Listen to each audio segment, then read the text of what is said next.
93 साल की उम्र में रोमिला थापर दुखी हैं। वही रोमिला थापर और भारत की लेडी जॉर्ज सोरोस, जिन्होंने जीवन भर काल्पनिक इतिहास की किताबें लिखकर स्वयं को किसी भारत भाग्य विधाता से कम नहीं समझा।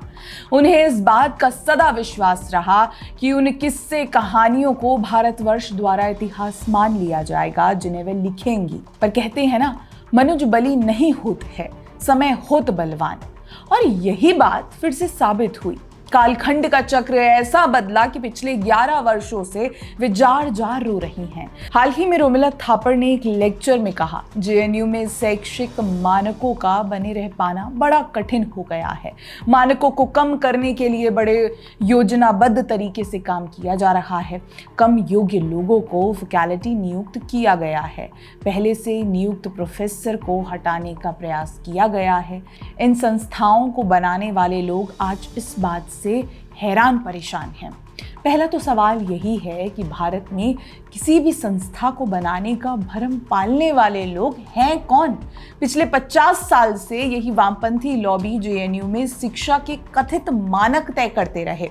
सब कुछ ऐसा था कि जैसे घर की डाइनिंग टेबल पर सिलेबस, नियुक्ति और पाठ्यक्रम बांटे जा रहे हों। और पढ़ाया क्या जाता रहा? इतिहास पढ़ाने के नाम पर कोई आर्य आक्रमण सिद्धांत थोप रहा था, कोई नालंदा को ब्राह्मणों द्वारा जलाया हुआ बता रहा था। बच्चे कुछ कथित योग्य प्रोफेसर मुगलों को महान बता ही चुके थे। आज रोमिला थापर कह रही हैं कि सोशल साइंस और अन्य मुद्दों पर जेएनयू में रिसर्च की आज़ादी खत्म हो रही है। शिक्षकों को वो नहीं पढ़ाने दिया जा रहा जो वो पढ़ना चाहते हैं। अच्छा, रोमिला थापर कौन से रिसर्च की बात कर रही हैं?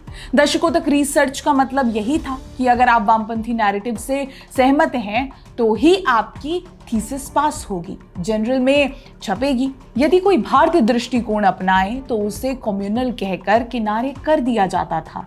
और ये सर्टिफिकेट बांटने की दुकान रोमिला थापर जैसे लोगों द्वारा ही चलाई जाती रही। वैसे दोस्तों, किसी उद्देश्य के लिए आपने अपना जीवन खपा दिया और जीवन के अंतिम वर्षों में जब वो सपनों का महल ढहता हुआ दिखे तो पीड़ा होनी स्वाभाविक है। ये पीड़ा इसलिए भी अधिक बढ़ गई है क्योंकि इनके तैयार किए गए प्रोडक्ट्स भी ढंग से लॉन्च नहीं हो पाए। रोमिला थापर उमर खालिद का नाम न लेते हुए कहती हैं कि सत्ता की आलोचना करने के लिए छात्रों को गिरफ्तार किया जाता है। कुछ छात्र तो 5-5, 6-6 साल से कैद हैं बिना किसी मुकदमे के। क्या उम्र के इस पड़ाव में उनकी याददाश्त कमज़ोर हो गई है? क्या उनको किसी ने बताया नहीं कि उमर खालिद की गिरफ्तारी दिल्ली दंगों में षड्यंत्र के आरोप में हुई है? दशकों तक जेएनयू समेत तमाम विश्वविद्यालयों में यही संस्कृति रही कि विश्वविद्यालय पढ़ाई से ज़्यादा प्रोपेगेंडा का अड्डा बने रहे। लेकिन आज ये साम्राज्य रोमिला थापर की आंखों के सामने पतन की ओर है। वे कहती हैं कि इतिहास की सामान्य जानकारी लोगों में कम है, इसीलिए इतिहास को निशाना बनाया जा रहा है और बदला जा रहा है। जी हाँ, यही तो आप लोगों ने किया। रोमिला थापर और उनके साथियों ने ही दशकों तक पाठ्यक्रम और किताबों के जरिए भारत के गौरव को सिस्टमैटिकली मिटाने का काम किया।